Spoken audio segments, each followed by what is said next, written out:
동태에 귤 껍질을 넣어보세요. 뿅! 비린내도 사라지고 놀랍도록 탱글탱글한 동태탕이 만들어진답니다. 재료 볼게요.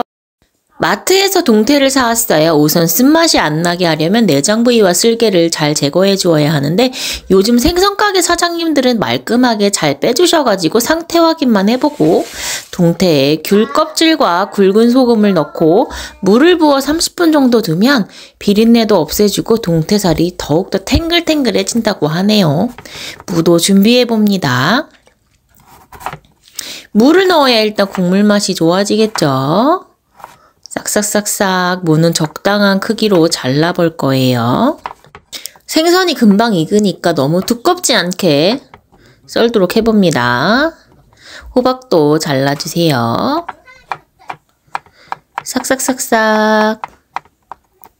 남은 친구들도 같은 크기로 잘라줘 봅니다. 양파도 준비할게요.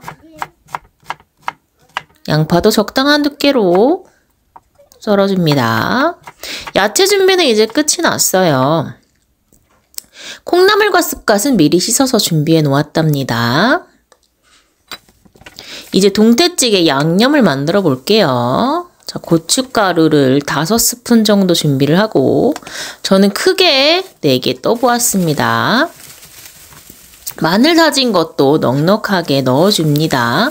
한 2스푼 정도 될까요?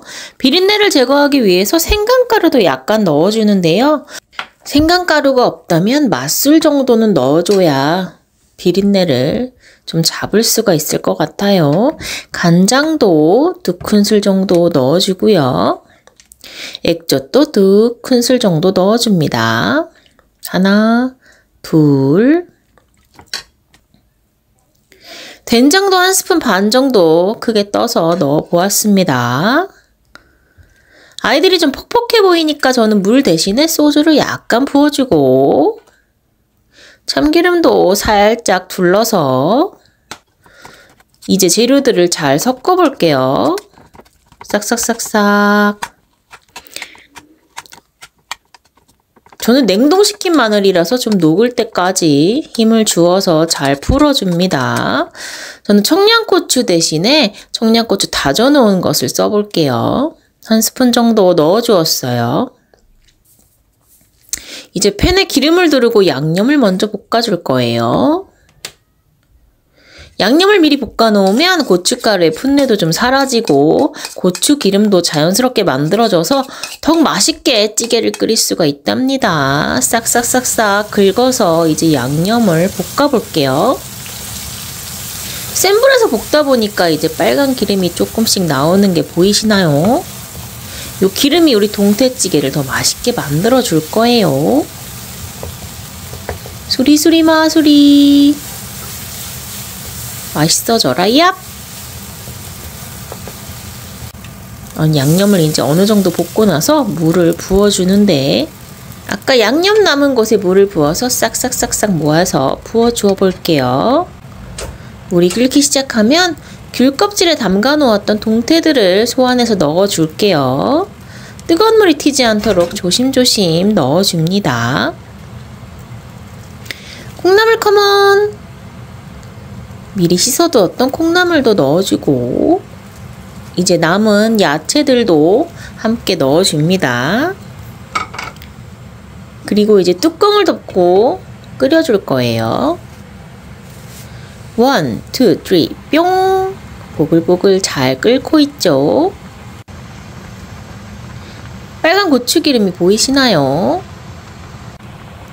맛있게 끓어오르면 후추도 탈탈탈 넣어주고 맛을 살짝 보니까 저는 국물이 조금 많아서 소금도 약간만 넣어줄게요. 이제 대파도 넣어주었어요. 다시 바글바글 끓이다가 미원도 3분의 1만 넣어줍니다. 생략해도 되는데 미원을 넣으면 파는 동태탕 맛이 난답니다. 두부도 살포시 얹어주고요. 마지막에 쑥갓을 올리고 불을 꺼줍니다. 동태살은 생각보다 금방 익으니까 무가 익으면 다 익었다고 보시면 돼요.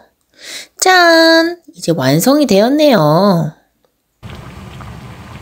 잘 익은 동태살을 건져가지고 살을 발라서 뜨거운 흰 쌀밥 위에다가 살포시 얹어 먹으니까 정말 꿀맛이에요. 살이 엄청 탱탱하니 맛있네요. 최고! 오늘도 영상 시청해주셔서 감사합니다. 구독과 좋아요도 잊지 마세요. 안녕!